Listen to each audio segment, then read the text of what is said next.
As a reminder, as a patron, you get access to ad-free episodes along with patron-only episodes. And if you subscribe just a little more a month, you get access to True Crime Fan Club Prime. A monthly episode is released based on the topic of your choosing. So head on over to patreon.com/TCFC podcast to learn more. Explicit content is found in this episode, so listener discretion is advised. Welcome back to the True Crime Fan Club podcast. I'm your host, Lainey. The Hippocratic Oath is a promise made by a doctor. In this oath, the physician swears to do no harm, promising to respect a patient's autonomy, providing confidentiality and esteem. The trust between a doctor and patient is almost always implicit and immediate because of this oath.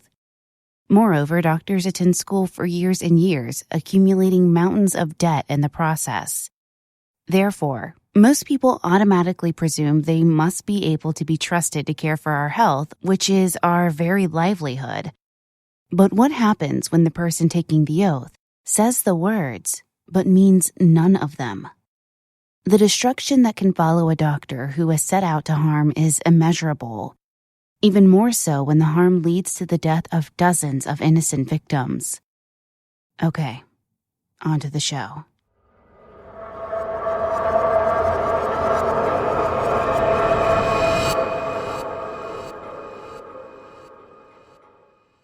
Joseph Michael Swango was a slight, ordinary-looking man. He worked in the healthcare industry, which would make it seem as though he liked to help people. But Joseph didn't want to help. He hated helping. No, Joseph wanted to hurt people. He felt his best when he was making others feel their worst.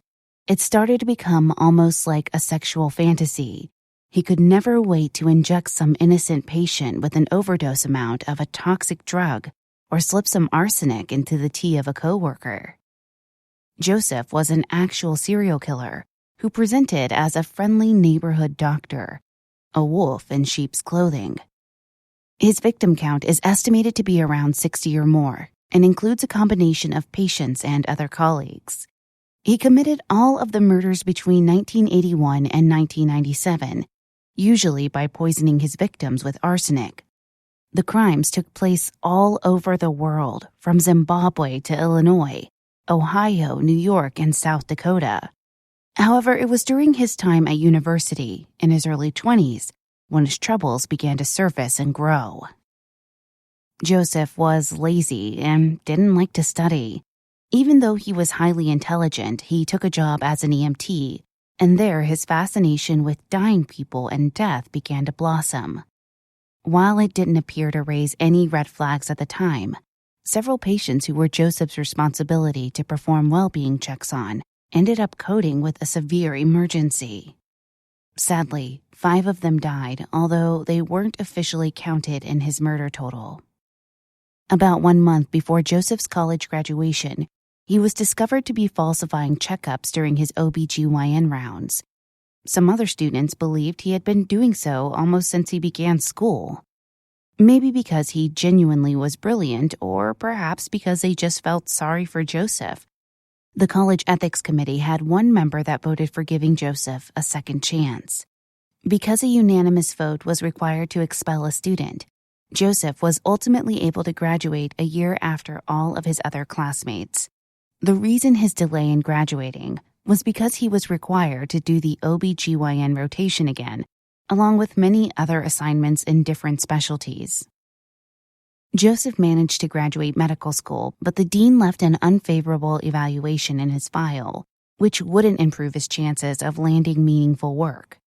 Despite all of that, Joseph did find a surgical internship in 1983 at the Ohio State University Medical Center. Upon completion of the internship, he was supposed to walk right into a residency in neurosurgery. While at the OSU Med Center, patients began falling ill and dying at a disturbingly fast rate. It was first noticed by several nurses, mainly because most of the patients started out quite healthy for the most part. No one could figure out what was happening to these patients, but there was one common factor. Each time a healthy patient suddenly died, Joseph was interning on the floor at that time. That fact may have gone unnoticed forever. However, one night, a nurse walked in on Joseph injecting a patient with what he described as medicine, but the patient died later, and it was an unexpected death. Several nurses began noticing Joseph's behavior and began adding up that he was always working when patients were dying. Some of the nurses even went so far as to file a complaint about Joseph and their suspicions, but the hospital administration essentially told the nurses they were wrong. A brief investigation was conducted in 1984, and Joseph was not sanctioned. Though he was exonerated of the nurses' claims against him, Joseph's work ethic left a lot to be desired. He didn't perform to 100% of his ability, and therefore, when his internship ended, he was not offered residency after all. In July 1984, he went back home to Quincy, Illinois. He got a job at the Adams County Ambulance Corps as an EMT. He should not have been hired there. He had a black mark on his record for being fired from a previous EMT job because he forced a heart patient to drive to the hospital. Somehow, his negative record slipped through the cracks. It didn't take long, however, for Joseph's true colors to show, and many of his fellow paramedics began to become sick, far more than usual. Some got violently ill. In fact, almost every time after Joseph prepared coffee or brought in food for his coworkers, people seemed to end up sick.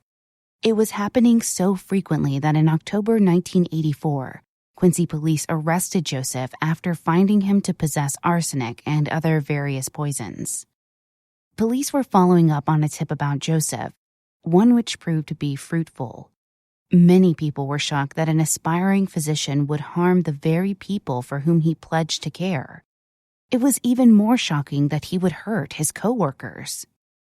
They were the people standing on the front lines with him, trying to heal and save lives, not destroy and take the lives of innocent others. On August 23, 1985, Joseph was sentenced to 5 years in prison for aggravated battery for poisoning his coworkers. His conviction shined a bright light on the Ohio State University Medical Center and all of their failures, including not calling the police on Joseph right away. The university's law school dean, James Meeks, reviewed the hospital after Joseph's arrest and conviction, and he didn't hold back in his recriminations and finger-pointing. The Franklin County prosecutors thought about recharging Joseph with attempted murder and murder. However, they chose not to pursue those charges after determining that there wasn't enough evidence to obtain a conviction. Joseph was released from prison in 1989, and he immediately moved to Newport News, Virginia. He found a job at the State Career Center as a counselor. Once again, it wasn't long before he lost this job. This time it was after he was discovered to be creating a scrapbook about various disasters, which was disturbing to say the least. But he was doing so while on work time, which was ultimately the terminable offense. Unfazed, Joseph found another job, this time at a company called ATI Coal, a division of CITA Logistics. The company is now called Vanguard Energy, located in Newport News, Virginia. He was a laboratory technician there, and yet again, shortly after his employment began, a number of Joseph's coworkers began to fall ill. Several employees started to complain of terrible stomach pains. It was about this same time that Joseph met Kristen Kinney, who was a nurse. He fell madly in love with Kristen, and she him. They planned to get married once they were a little bit more established. In 1991, Joseph resigned from his job because he wanted to pursue his dream of being a doctor again. After he left his job with ATI Coal, the FBI started poking around and asking his former coworkers questions about him. While they never had anything solid to charge him with, he was on their radar. The feds came around a few different times to ask questions about Joseph, but no further action was ever taken. In an attempt to change his fate, Joseph legally changed his name to Daniel J. Adams in 1991. He tried applying for residency at the Ohio Valley Medical Center in Wheeling, West Virginia, but didn't have any luck securing employment. In July 1992, Joseph finally managed to land a job at the Sanford USD Medical Center in Sioux Falls, South Dakota. The reason he was able to get the position is that he forged documents such as identification and diplomas to present himself as a reputable physician.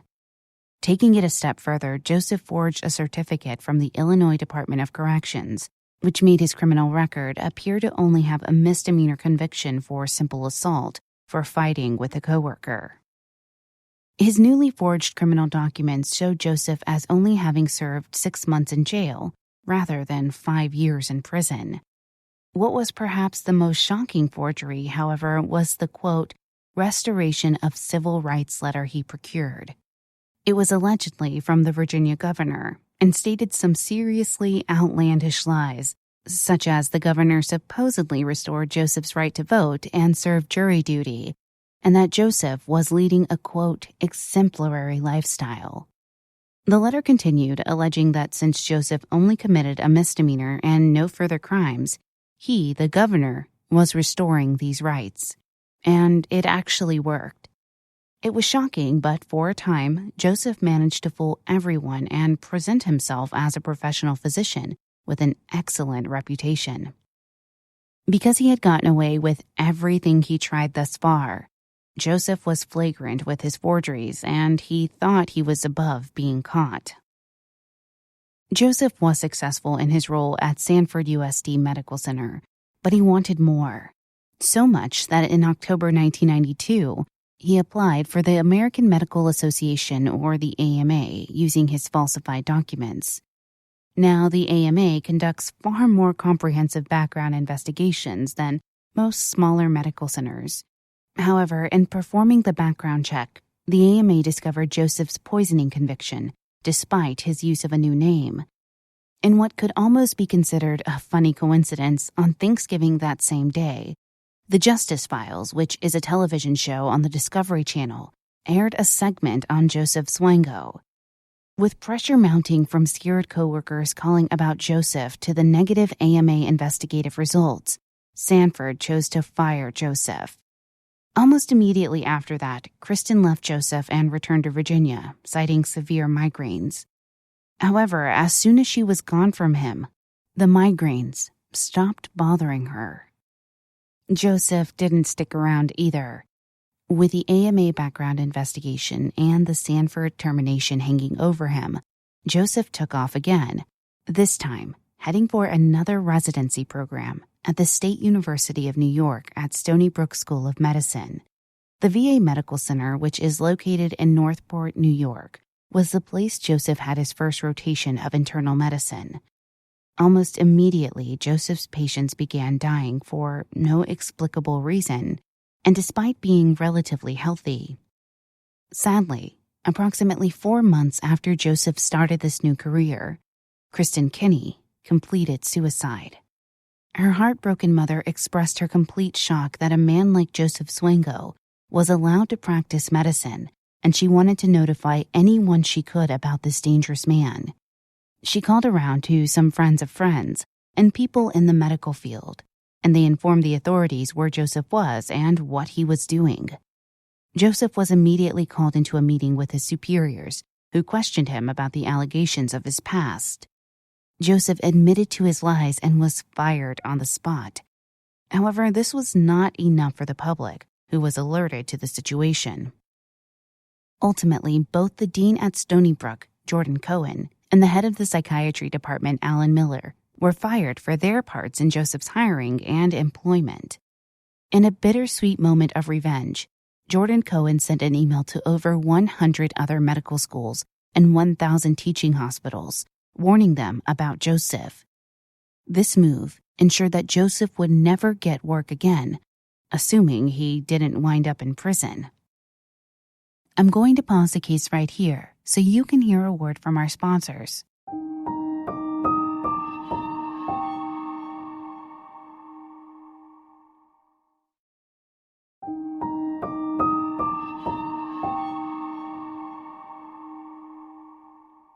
Since his most recent job was with a VA hospital, the FBI stepped into the investigation into Joseph Swango, a.k.a. Daniel Adams. Despite their involvement, Joseph completely fell off the map and anyone's radar for some time.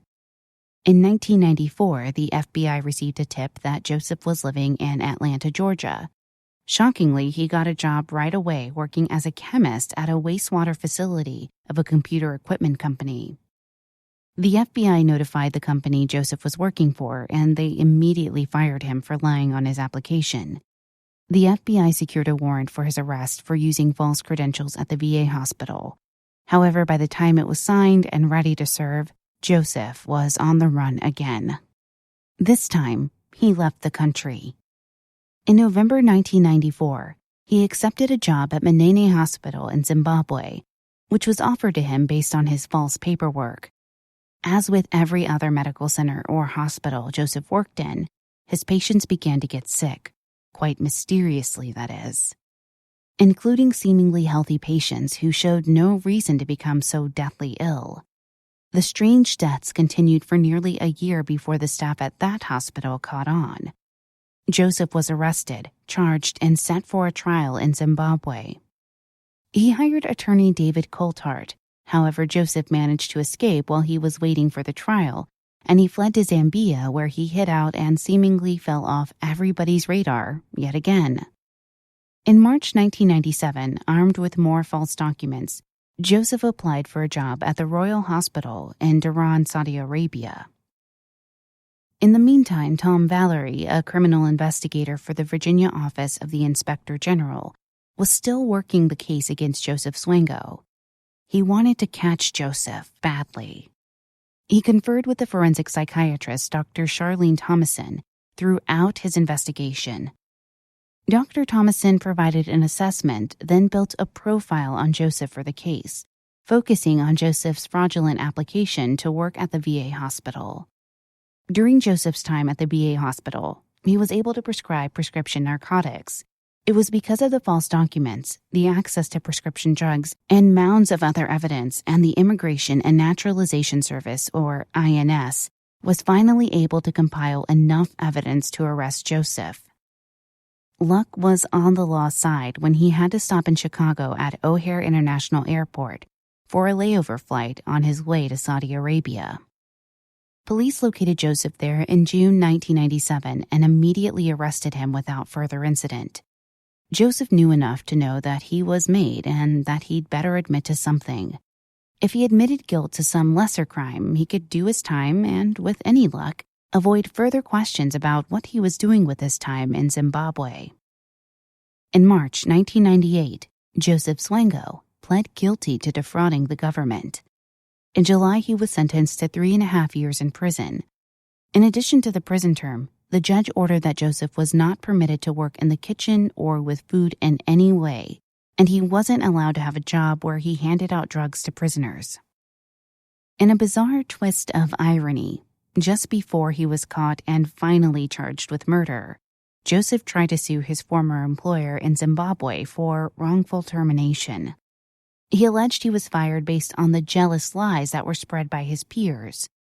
Joseph managed to raise financial support and hired a human rights attorney, David Coulthard, who was also fooled into believing that he, Joseph, was the victim. David heard rumors and stories, but without being able to confirm anything with the police, he took Joseph on as a client. After all, what criminal would go out of their way to call attention to themselves by filing a lawsuit? However, this logic didn't stop Joseph. While serving his brief sentence, the feds began to build a case against Joseph for the murders they believed he committed. Investigators even went so far as to unearth some of Joseph's deceased patients to test for poison. So many of these patients' deaths were sudden and never made sense, but all of the speculation and conjecture was finally put to rest when the exhumed patients showed poison in their systems. The FBI had all the evidence they needed now. Armed with plenty of evidence, they were prepared to charge Joseph for the deaths of the bodies they had exhumed, since those deaths they were able to prove with substantial evidence. Nearly a week before Joseph was set to be paroled from prison, on July 11, 2000, the federal government charged Joseph with 3 counts of murder for the poisoning deaths of Thomas Marco, George Ciano, and Aldo Serini. Joseph was also charged with 1 count of mail fraud, 1 count of conspiracy to commit wire fraud, 1 count of making false statements, and 1 count of assault. In addition to his federal charges, the authorities of Zimbabwe formally charged Joseph with poisoning his patients. 5 out of the 7 patients he treated there ended up dying. The indictment on his stateside charges was on July 17th. Joseph pleaded not guilty on all counts. Despite his initial not guilty plea, Joseph quickly changed his mind when he was offered a plea deal, which meant that if he pled guilty to the fraud and murder charges, he would not face a death penalty. More importantly, he wouldn't face extradition to Zimbabwe, which was something Joseph wanted to avoid. Joseph pled guilty to fraud and murder on September 6, 2000. The judge sat and listened, horrified as prosecutors read several entries from Joseph's journals, where he detailed his crimes and the utter happiness he felt when he killed innocent people. Joseph rarely varied from his methods of killing. When he was dealing directly with his patients, he would typically inject them with whatever drug they were prescribed or whatever he could get his hands on. Joseph would administer such a large dose that the patient would experience cardiac arrest or some other emergency that would ultimately take their life. However, when his coworkers or anyone else that wasn't a patient gave Joseph the urge to kill, he would do so by poisoning his targets.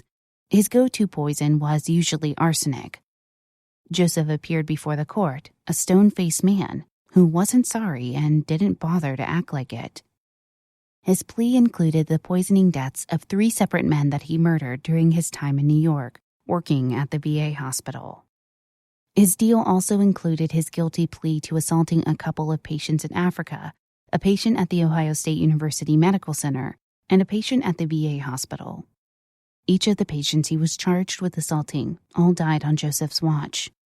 Judge Jacob Meishier sentenced Joseph to 3 consecutive life sentences. He was then required to stand trial in Ohio for the death of Cynthia Ann McGee, another one of Joseph's patients. He was officially charged and convicted for her death. Cynthia had the terrible misfortune of encountering Joseph in 1984 at the Ohio State University Medical Center. On January 14, 1984, Cynthia spiked a fever between 102 and 104 degrees, and Joseph was sent to her room to take blood. Less than an hour after he left her room, she coded and died. Joseph lied about Cynthia's cause of death, citing it initially as heart failure. However, the actual reason for her death was an overdose of potassium that Joseph injected into her. The shot stopped her heart, and Joseph pled guilty in Cynthia's case and was sentenced to life in prison with a chance for parole after 20 years. He displayed no sympathy for what he had done. Because of his federal life sentences, Joseph will never be free from prison. Cynthia's parents were horrified to learn of the real nature of their daughter's death. Still, they were incredibly grateful to the FBI for continuing to pursue the case against Joseph and ultimately gain justice for their daughter. Another of Joseph's patients was Baron Harris. Baron received a lethal injection of drugs from Joseph, and he ended up in a coma and then later died. Kenius Muziziwa was an impoverished farmer who had a nearly deadly encounter with Joseph. He recalled a night he was sleeping when he was suddenly awoken by Joseph, who was working under a pseudonym and called Dr. Mike by his patients. Kenius said that when he woke up, he felt Dr. Mike pulling his pajama pants down and injecting him in his buttocks. Unsure of what drug was entering his bloodstream, Kenius began to feel numb and wasn't able to call for help right away. He struggled to breathe, thinking he was going to faint. He finally managed to call for help and told a nurse what had happened. Sadly, this was but one of many incidents that involved Joseph. There were several other strange deaths after Kenius's run-in. Even Joseph's cleaning woman complained to some of her family members that she thought Joseph had poisoned her. The hospital's foreman, Philemon Chapoko, was on the mend from having his leg amputated, but after Joseph visited his room, Philemon suddenly died. The mounting complaints against Joseph continued and ultimately cost him the job. Though far too many terrible things occurred while Joseph was working, the hospital turned a blind eye despite all of the complaints against him. Perhaps if the hospital had acted more swiftly and sternly, many lives could have been saved. Joseph Michael Swango was born on October 21, 1954, in Tacoma, Washington. He was raised in Quincy, Illinois, however, and graduated from Quincy Catholic Boys High School in 1972. He was brilliant with an IQ of 160. He went on to become valedictorian his graduating year and was recognized with several different awards. One such award was the National Merit Scholarship, High School Student of the Year. In addition to his academia, he played the clarinet in the high school band. Despite attending a Catholic high school, he was raised as a Presbyterian. Joseph served in the Marine Corps after high school, leaving with an honorable discharge in 1980. After the military, he attended Quincy College, which is now called Quincy University. There, Joseph graduated summa cum laude. He later pursued his doctorate at the Southern Illinois University School of Medicine, eventually realizing his goal of becoming a physician. Joseph is currently serving his sentence at the ADX Florence Supermax Prison in Florence, Colorado. The prison contains some of the worst and most dangerous criminals in the federal prison system. Although he was only convicted of 4 murders, the FBI estimates that Joseph may have killed as many as 60 innocent people. This would make him one of the most prolific serial killers of our time. His classmates joked about his so-called license to kill and referred to him as 00 Swango.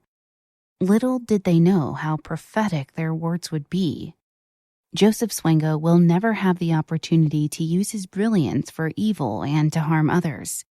He will remain locked up, which is how it should be. He was cold-blooded and showed no remorse for his victims. On the contrary, he seemed to thrive and feel his best when he was actively harming others. And that is the very type of menace to society that should stay locked tightly behind prison bars. Okay, fan club members, as I conclude this episode, my one question to you is, how will you sleep tonight?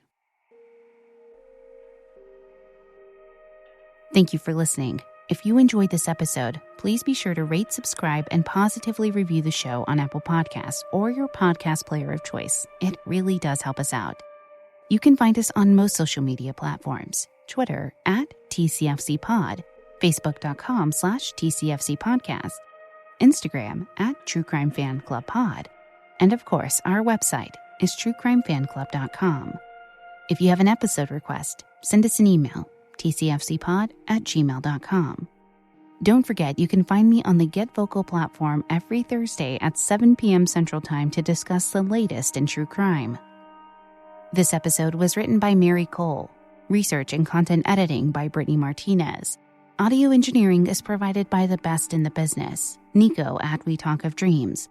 Check him out on Twitter @WeTalkOfDreams or WeTalkOfDreams.com.